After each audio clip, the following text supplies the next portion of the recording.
तो तुम लोगों ने बेटा इसमें मतलब कुछ भी पॉइंट की जब बात करते हो, कैसा भी ग्राफ आ जाए, कुछ भी आ जाए, क्या दिक्कत वाली बात है। मान लो तुमने कुछ ग्राफ ऐसा बनाया, ये ऐसे, ये ऐसे, ये ऐसे, कुछ ऐसा ग्राफ बनाया, रैंडम ग्राफ, कोई क्या दिक्कत वाली बात है। ओके, ये एक्स एक्सिस है और ये वाई एक्सिस है। और क्या करोगे, जैसे मान लो तुम्हें यहाँ पे एक वेलोसिटी दे रखा है, इधर v वेलोसिटी दे रखा है। अब तुम करोगे क्या, इस पॉइंट को मानते हुए एक सर्कल ड्रॉ कर दोगे और ये इसका रेडियस आ जाएगा और सेंट्रीपिटल एक्सेलेरेशन आ जाएगा। लॉजिक बहुत सिंपल है। जब तुम्हें सेंट्रीपिटल एक्सेलेरेशन पता है और तुम्हें पता है कि ये v स्क्वायर बाय r होता है, तो तुम जबरदस्त वे में v स्क्वायर बाय ac कर दो तो तुम्हारे पास r आ जाएगा। और इसी r का नाम तुम क्या रखते हो बेटे, क्या रखते हो, रेडियस ऑफ कर्वेचर। तुम इसी का नाम क्या रखते हो बच्चे, रेडियस ऑफ कर्वेचर, इसका नाम रखते हो। ए सी का value V square by R आ गया और आर की value V square by A आ गई, एंड आर का नाम तुम रख देते हो रेडियस ऑफ कर्वेचर। कर्वेचर बोल दो, सर्कल बोल दो, कुछ भी बोल दो, कोई दिक्कत वाली बात नहीं है। ठीक है, कहीं पे भी बेटा, जैसे तुम बोल दोगे सर यहाँ पे ऐसे आ गया, यहाँ पे सर्कल ड्रॉ कर दोगे, उस हिसाब से तुम बोलोगे सर रेडियस कितना लिखना है मेरे को, तो मैं बोलूंगा बेटा तेरे को टेंजेंशियल वेलोसिटी दे रखा होगा, नॉर्मल एक्सेलरेशन तुम्हें दे रखा होगा, लॉजिक समझ लो जो मैं बोल रहा हूँ, तो तुम इनका रेशो ले लो और वी स्क्वायर बाय ए सी कर दो, तो वही तुम्हारे पास बेटा जितनी वैल्यू आ गई वही तुम्हारा रेडियस आएगा। ओके, अच्छा, अब ये फॉर्मूला है, इसकी डेरिवेशन हमारे सिलेबस में तो नहीं है, पर ये फॉर्मूला तुम लोग के ध्यान में रहना चाहिए। देखो मैं लॉजिक सिखाता हूँ। ये बेटा मान लो कर्व है कोई भी, ये कोई भी कर्व है, सारी की सारी यहां से लेके ये सारी की सारी कोई कर्व है, कोई भी कर्व है तो उसकी कुछ ना कुछ इक्वेशन होगी। तुम उस इक्वेशन को क्या लिखते हो, y is function of x, y is called as the function of x। मतलब जैसे तुम लोग लिखते हो y is equal to x plus 3, straight line equation, y is equal to x square, तो तुम बोलते हो सर ये पैराबोला बन जाएगा, मतलब ऐसे करके, that is called as the equation of a curve. तो बच्चों, तुम्हें जब भी बोला जाएगा कि रेडियस ऑफ कर्वेचर क्या है, तो उसके लिए एक स्टैंडर्ड फॉर्मूला है, तुम्हें सिर्फ याद करना है बेटा ये, ठीक है, 1 प्लस dy बाय dx का स्क्वायर की power 3/2 divided by double derivative d2y by dx square का मॉड। बस ये फॉर्मूला, मतलब बहुत में सिंपल है। मैं ये आया कैसे, आया कैसे हमें नहीं चाहिए, आया कैसे, क्या है, ये हमें याद होना चाहिए। तो रेडियस ऑफ कर्वेचर में एक बार फिर से तुम्हें फॉर्मूला डिफाइन कर देता हूं, r is equal to 1 plus dy by dx का स्क्वायर और उसकी power 3/2 divided by mod of d2y by dx square, और ये रिजल्ट आ गया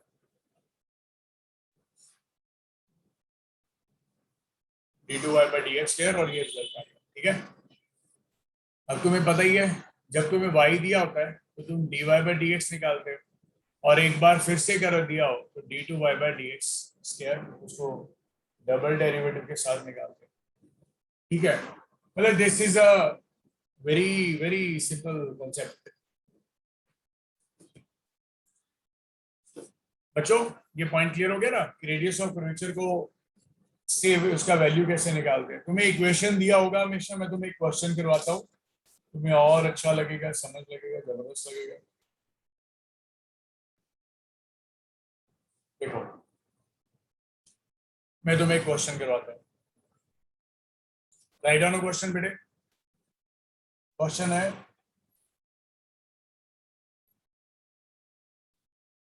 a particle moves a particle moves a particle moves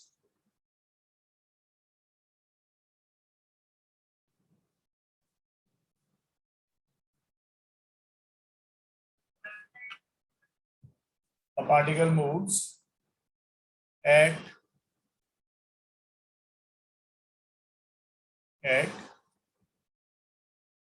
uniform speed on parabolic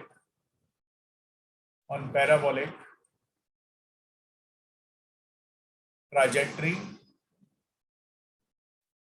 y is equal to ax square at uniform speed बेटा at uniform speed v। तुम्हें question दे रखा है find acceleration of particle की acceleration निकालनी है when it passes through when it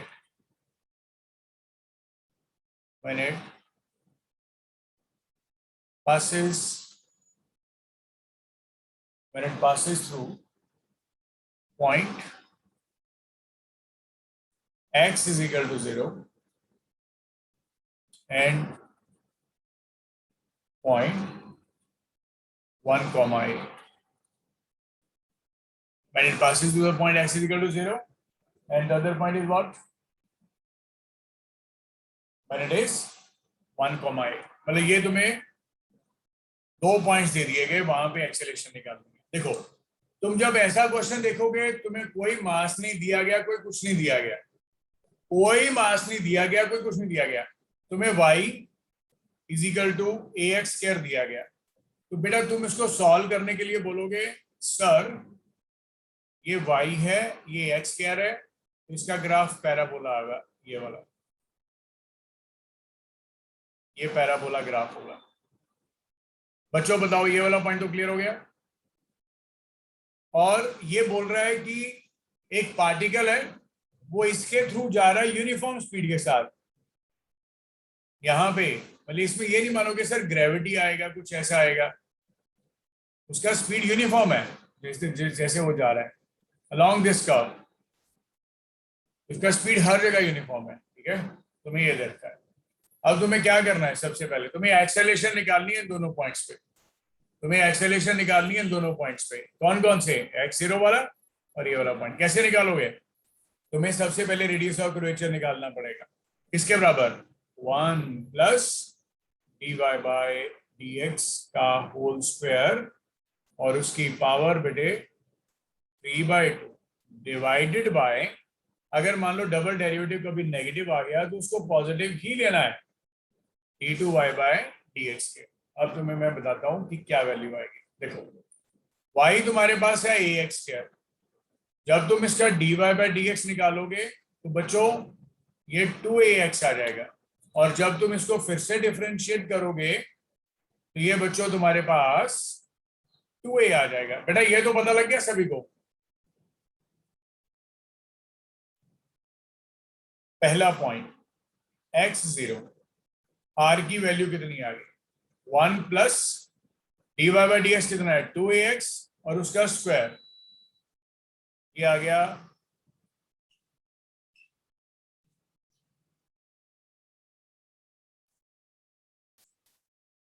पहले values को put कर लेते हैं ये आ गया 4a स्क्वायर x स्क्वायर की पावर 3/2 और मॉड कितना आ गया सिंपल 2a। पहला पॉइंट तुम्हें बोला गया जब x 0 है ये टर्म 0 होगी बेटा और जब ये टर्म 0 होगी तुम्हारे पास तो कितना आ गया ये r का वैल्यू ये तो 3/2 ये 0 होगी 1 की बात 3/2 1 ही आएगा 1/2 आएगा रेडियस और एक्सेलरेशन निकालनी है वो क्या होती है v स्क्वायर बाय r और इसका स्पीड तो v रह रहा है r की वैल्यू 1/2 निकाली तूने तो ये आ गया 2a v square answer. Clear हो गया बच्चों।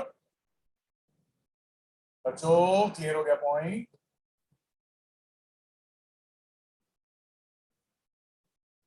बेटा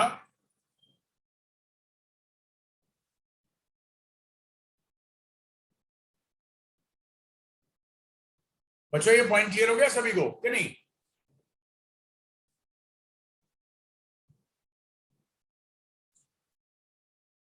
बेटा थोड़ा बताओ यार, इसमें चैट बॉक्स में बताओ जल्दी जल्दी से हरिया।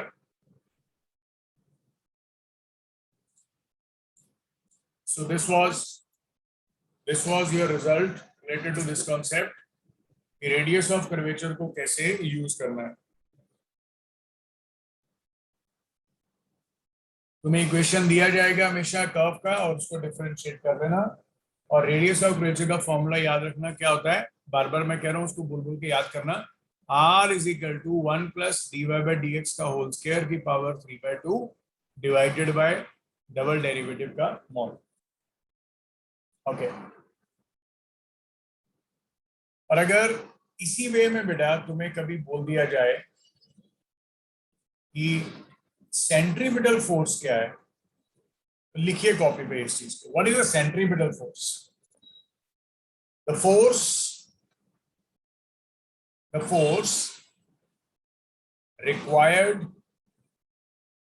required to take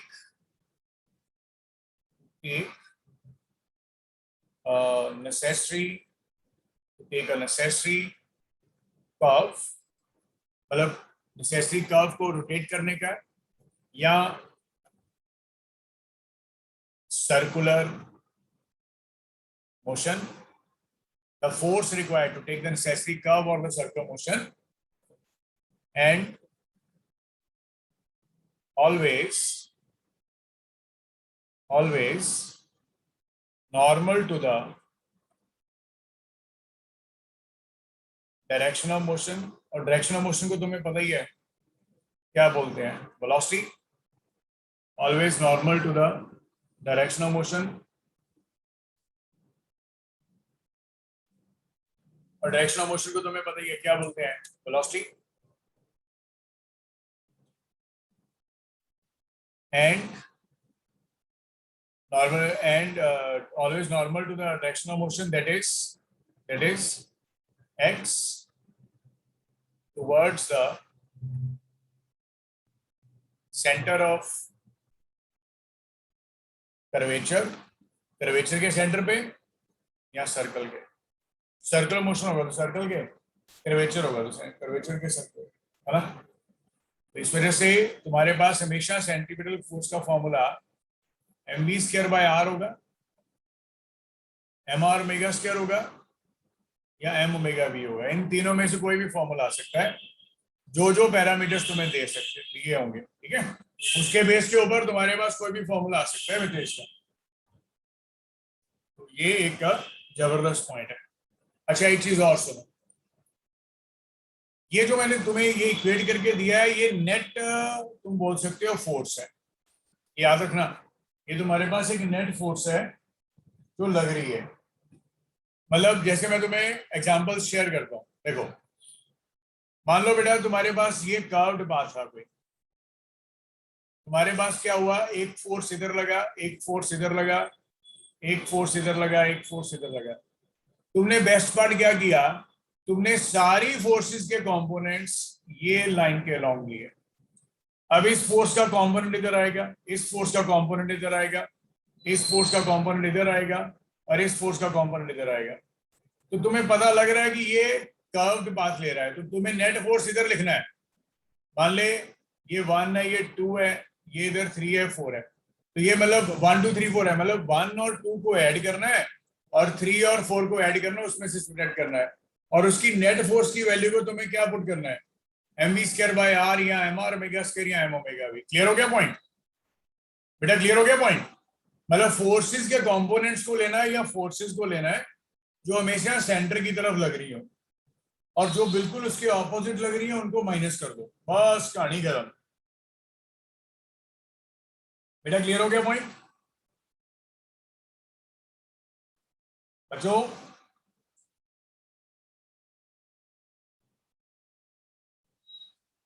बेटा बोलो ना यार, बोलो बच्चे बोलो, क्लियर हो गया पॉइंट?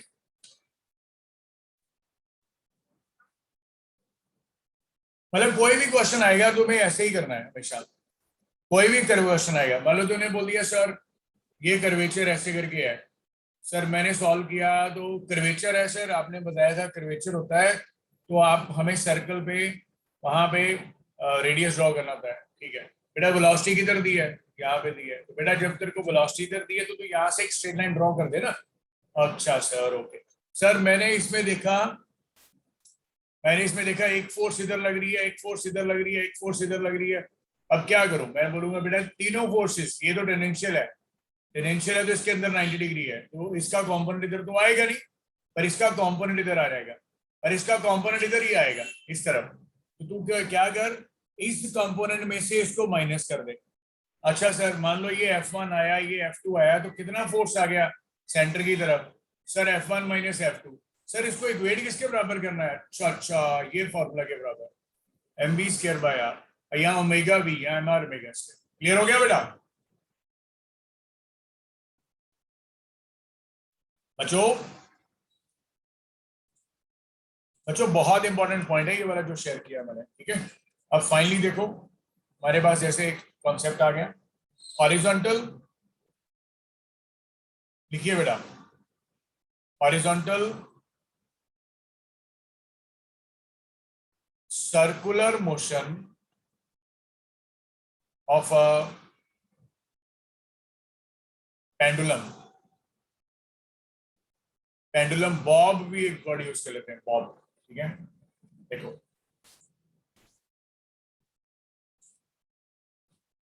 तो तुम्हें ये चीज का कॉन्सेप्ट तो शेयर हो गया, ये चीज का जबरदस्त पॉइंट में वो ये कि in circular motion, net radially inward force जो रहेगी हमेशा, वो mv स्क्वायर बाय r रहेगी हमेशा। सर्कुलर मोशन में जो नेट रेडियल इनवर्ड फोर्स रहेगी वो हमेशा क्या रहेगी? mv स्क्वायर बाय r रहेगी। दैट्स द कॉन्सेप्ट, ठीक है। देखिए देखिए, अब तुम्हें क्वेश्चन क्या दिया गया है, ये वाला, ये आ गया तुम्हारे पास ऐसे, और यहां पे ना तुमने एक बॉडी को ऐसे, एक बॉब होता है ना पेंडुलम वाला, उसको तूने सर्कुलर मोशन में रोटेट करवाया, ठीक है। मैं डायग्राम थोड़ा सा इसको ऐसे ड्रॉ करता हूं।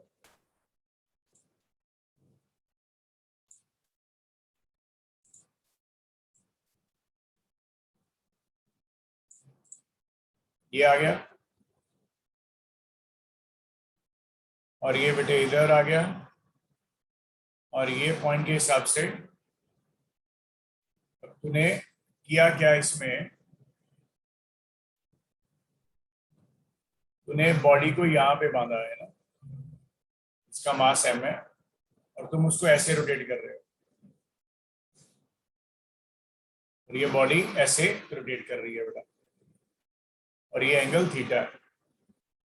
और जब ये थ्रेड होता है ना बेटे, थ्रेड के अंदर तुम्हें पता है टेंशन आ जाता है, और एक तुम्हें पता है, अभी बताया था, एक mg जो होता है वेट होता है हमेशा, ठीक है ना। अब और कोई इसमें फोर्स नहीं आने वाला है, तो तुम क्या करोगे? जबरदस्त पॉइंट करोगे, ये सर्कुलर मोशन आ गया, तो सर्कुलर मोशन आ गया, तुम क्या करने वाले हो, यहाँ पे ये स्ट्रेट लाइन ड्रॉ कर दो, और ये एंगल थीटा ड्रॉ कर दो, तो ये कितना आया?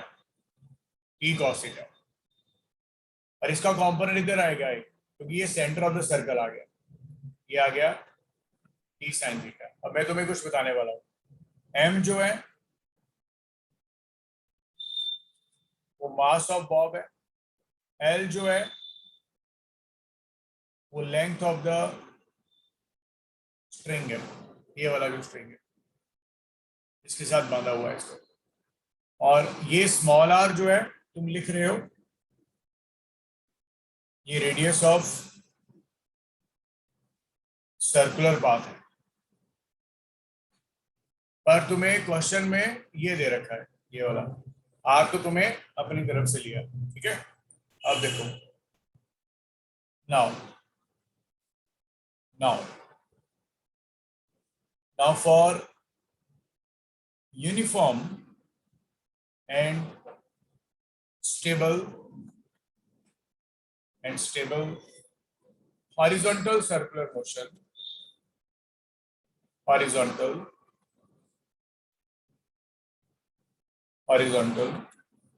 circular motion, यहाँ पे t sin थीटा जो है वो सर्कल के सेंटर की तरफ लग रहा है, तो तुम इसको क्या लिख सकते हो, mv स्क्वायर बाय r, क्योंकि ये v स्पीड के साथ जा रहा है, इधर को v स्पीड के साथ, ऐसे v के साथ, और यहाँ से बाहर v के साथ, फिर यहाँ से ऐसे v के साथ, v स्पीड के साथ ये जा रहा है, v स्पीड के साथ ये रोटेट कर रहा है, ठीक है, इसका स्पीड है। टी साइन थीटा इधर आ गया, और क्योंकि ये जो बॉब है ना ऊपर जा रहा है ना नीचे जा रहा है, तो ये टी कॉस थीटा जो है बेटा, ये तुम्हारे पास mg के बराबर ही है, तो इस वजह से तुम्हारे पास जब तुम इसको डिवाइड कर दोगे तो tan थीटा आ जाएगा, मतलब इस इक्वेशन को इसके साथ डिवाइड कर दो, ये तुम्हारे पास बेटे mv square by r mg आ जाएगा, m और m कट जाएंगे, यहाँ से तुम्हारे पास v स्क्वायर का वैल्यू बेटे आर जी tan थीटा, या सिंपल v का वैल्यू ये आ जाएगा। क्लियर हो गया? ये क्वेश्चन नंबर 1 है, ये क्वेश्चन नंबर 2। एक तो ये कंडीशन आ जाती है, दूसरी कंडीशन आती है कि आप यहाँ पे तूने क्या किया, तूने यहाँ पे बेटे डिवाइड कर दिया इक्वेशन 1 को बाय इक्वेशन 2 के साथ। अब मैं क्या बोल रहा हूँ, स्क्वायरिंग एंड एडिंग 1 and 2 की स्क्वायरिंग एडिंग करो, ये तुम्हारे पास आ गया बेटे T square sine square theta plus T square cos square theta is equal to mg का square plus mv by square by r का स्क्वायर। तो यहाँ से t कितना आया, स्क्वायर रूट ऑफ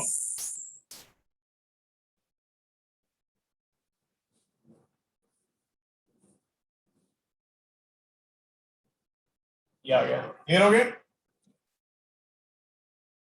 बच्चों, क्लियर हो गया?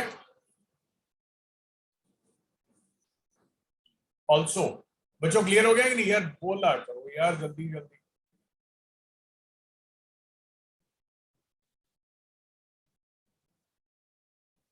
ये आर आ गया, ये एल, ये 90 और ये थीटा, और आर की वैल्यू तुम देख पा रहे हो, ये एल साइन थीटा है, और इसमें डाल दो वैल्यू, ये ई का वैल्यू कितना आ रहा है, स्क्वायर रूट ऑफ ये आ गया एल साइन थीटा इंटू जी, टेन थीटा कितना होता है, नहीं सॉरी, ये आ गया आर बाई एल, ठीक है, आर रेडियस आ गया, ये एल साइन थीटा आ गया, तो कितना वैल्यू आएगा बेटा ये वाला, अब इसमें वैल्यू डाल दो आर साइन थीटा और साथ में साइन बाय कॉस, कैसे भी लिख सकते हो, टेन थीटा लिख सकते हो, ठीक है।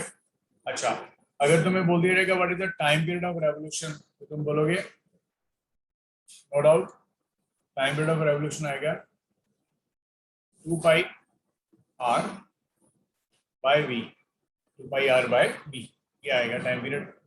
ये टाइम पीरियड का वैल्यू कितना आ जाएगा, 2 पाई इधर आएगा, आर आ जाएगा, वी का वैल्यू तुमने यहाँ पे निकाला ही है, ये वाला कितना निकाला, square root of r g tan theta. अब सॉल्व करेंगे तो क्या आएगा, 2 pi square root r by g tan theta. अब तुम्हें पता ही है जो आर था वो तुम्हारे पास क्या है, एल साइन थीटा। जब तुम ये वैल्यू पुट करोगे आर की इसमें, तो टाइम पीरियड का फॉर्मूला बेटे 2 pi square root L cos theta by G आ जाएगा। बटो क्लियर हो गया कि नहीं बच्चों? ये आ जाएगा बेटा 2 pi square root of L cos theta by G. 2 pi square root of L cos theta by G, ये रिजल्ट आ जाएगा। सिंपल है, बहुत सिंपल है ना। और अगर कभी ओमेगा बोला जाएगा तो वो क्या होता है? कुछ भी नहीं, 2 पाई बाय टी होता है। अगर 2 पाई बाय टी होता है तो कैसे आएगा इसका वैल्यू?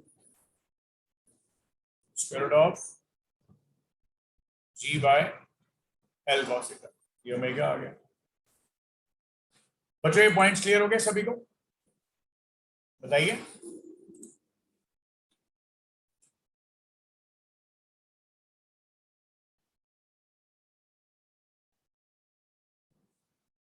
बच्चों ये पॉइंट्स क्लियर हो गए सभी को? जल्दी जल्दी बताइए, चैट बॉक्स में बता दो बेटा या वैसे बता दो। ओके अरे ये सिंपल फंडामेंटल पॉइंट्स हैं बेटा जो मैंने शेयर किए अभी। देखो कोई डाउट, कोई क्वेरी, एनीथिंग कुछ भी है तो बता सकते हो। कोई पॉइंट अगर समझ नहीं लगा तो बता सकते हो, तुम्हें बताया जा सकता है। पर सबसे पहला जो क्या कहते हैं सही है, वो सबसे पहले तुम खुद के लिए देखोगे कि तुम्हें समझ लगा कि नहीं लगा ये वाला पॉइंट, फिर आप मेरे को बता दो। नहीं पता लगा दोबारा बोल दोगे सर ये दोबारा करना है, तो कोई दिक्कत नहीं है, दोबारा करवा देंगे, क्या दिक्कत है। पर कॉन्सेप्ट एक बार समझा दिया तो वो समझ लगना बहुत जरूरी है। कोई भी क्रॉस क्वेश्चनिंग है तो आप पूछ सकते हैं। ओके अब देखिए गौर, जब मेरा एक क्वेश्चन है तुम लोगों से, मेरे को ये बताओ क्या क्या सेंट्रीपिटल और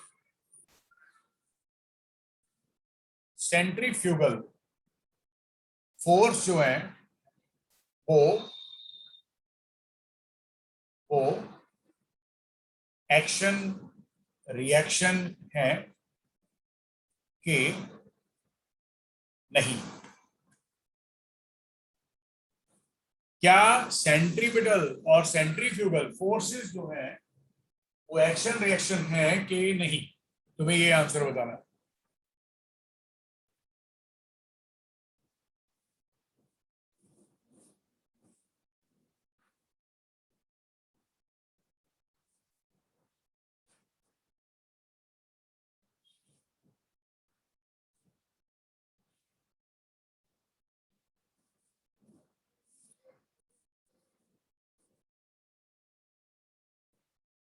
हाँ जी,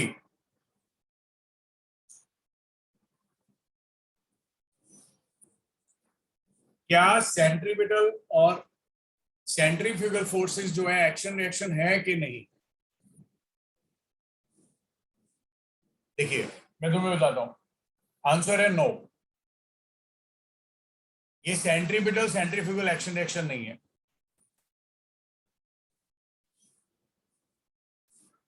ये नहीं है सेंट्रीपिटल, क्योंकि सेंट्रीपिटल जो है वो एक रिक्वायर्ड फोर्स टू एक्ट है।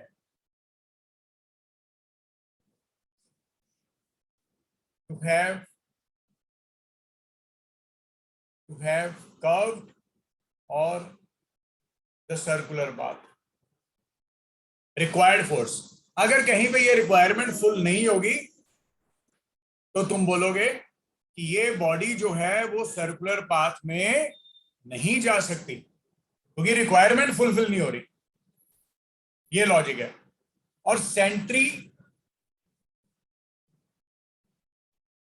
फ्यूगल पिटल के बारे में मैंने तुम्हें बता ही दिया, ये हमेशा टुवर्ड्स सेंटर ऑफ सर्कल और कर्वेचर लगती है हमेशा। अब तुम्हें सेंट्रीफ्यूगल के बारे में मैं बताने लगा, ठीक है? सेंट्रीफ्यूगल फोर्स मैं तुम्हें बताता हूं कि ये है क्या।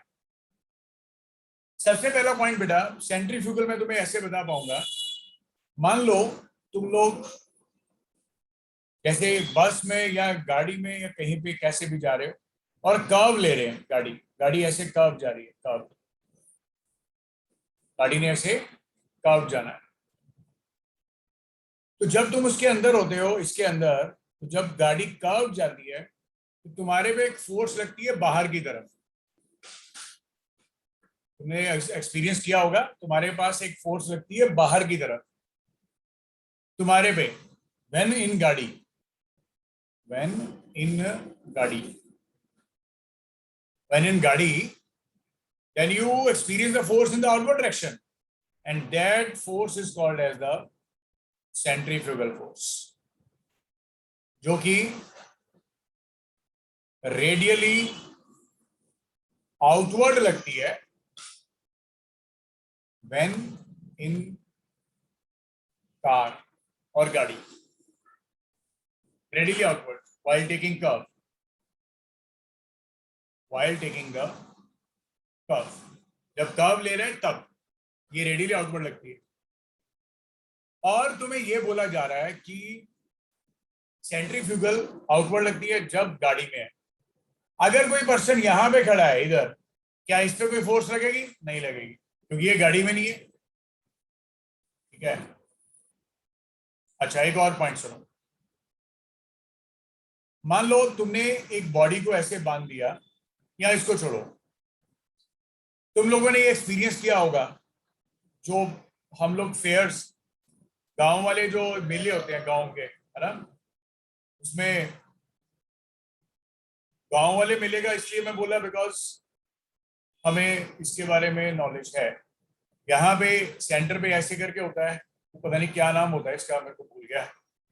यहाँ पे घोड़े लगे होते हैं और इसके अंदर अलग अलग घोड़े लगे होते हैं। बचपन याद आ गया, आंखों में पानी आ गया, है ना। और यहाँ पे ऐसे करके कोई बड़ा सा ऐसे डेस्क होता है जहाँ पे हम लोग बैठते हैं ऐसे, या इस पे भी बैठते हैं, और ये घूम रहा होता है ऐसे करके।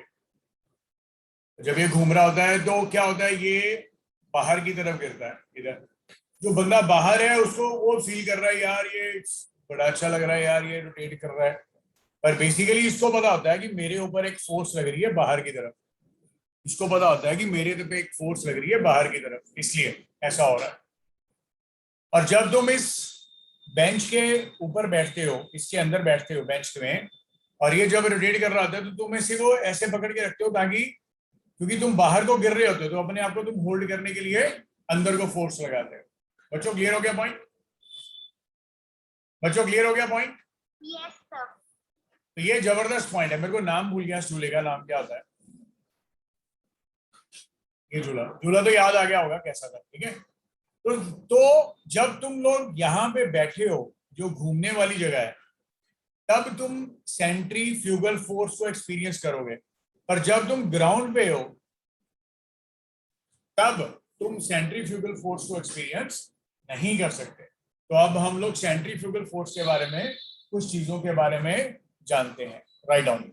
फर्स्ट पॉइंट है कि जो सर्कुलर मोशन है,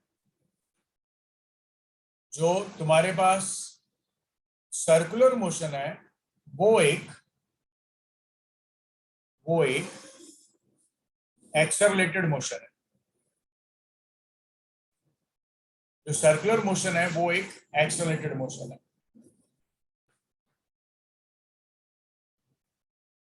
और ये जो, जैसे मैंने तुम्हें बैठा दिया था इसके अंदर बिठा दिया था, तो उसका मतलब समझिए कि अ रेफरेंस फ्रेम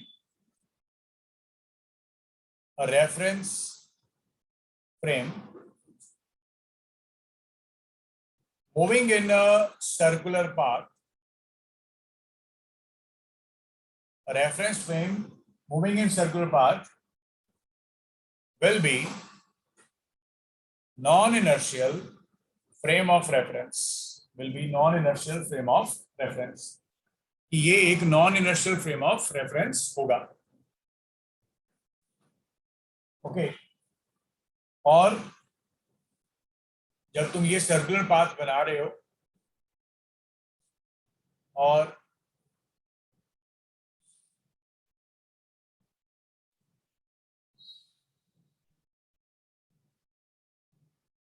इसका स्केल स्पीड v है, और जब तुम इसका सर्कुलर पाथ बना रहे हो और you are standing on it, अब यहां पे हो ये घूम रहा है तो तुम फील कर रहे हो कि तुम्हारे ऊपर एक बाहर को फोर्स लग रही है, ये बॉडी पे भी एक बाहर को फोर्स लग रही है, और वही फोर्स का नाम तुम सेंट्रीफ्यूगल फोर्स रखते हो। उसी फोर्स का नाम तुम क्या रखते हो? Centrifugal force. ठीक है, अब मैं तुम्हें एक छोटा सा पॉइंट बताता हूं। देखो, इसमें मैं कॉन्सेप्ट सीखना बेटे, कॉन्सेप्ट। ठीक है, सुनो।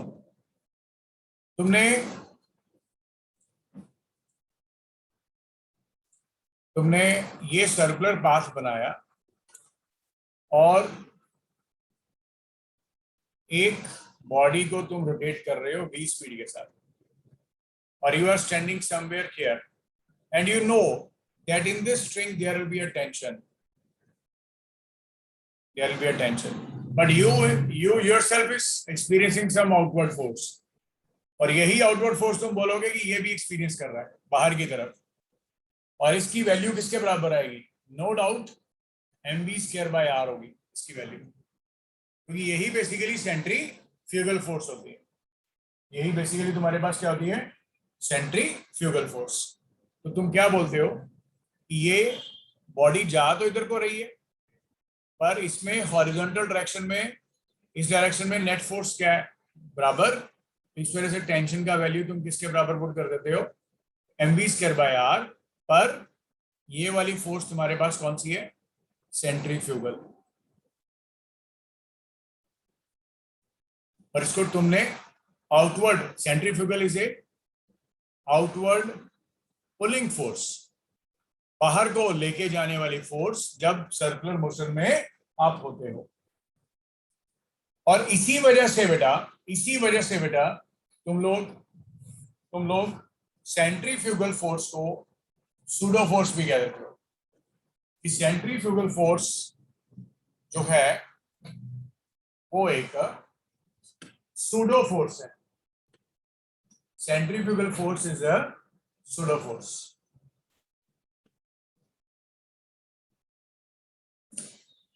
is a pseudo force.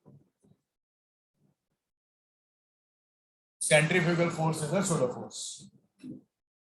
ठीक है, और ये बेटा होता क्या है इसमें? It appears to that observer,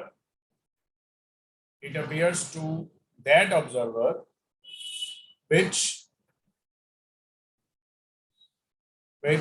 moves in a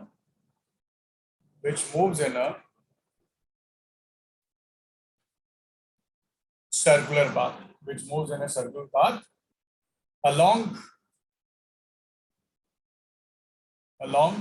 with the body, in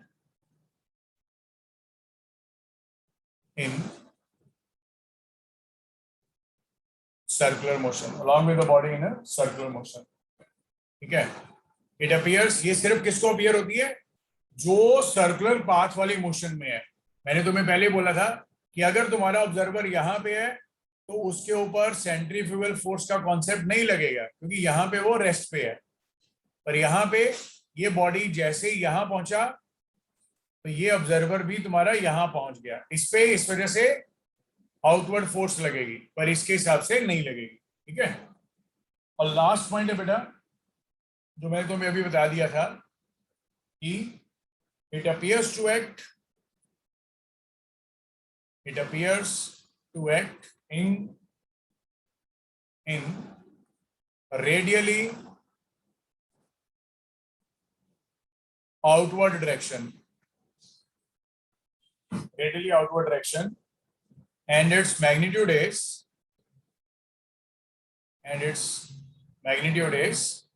यही बेटा mv²/r या mr⍵² या m⍵v। मैग्नीट्यूड इसका उतना ही होता है बेटे, मैग्नीट्यूड इसका उतना ही होता है जितना तुम्हारे पास किसका होता है? जितना सेंट्रीपिटल का होता है। मैग्नीट्यूड इसका उतना ही है, उससे कम ज्यादा कुछ नहीं है ये। ठीक है,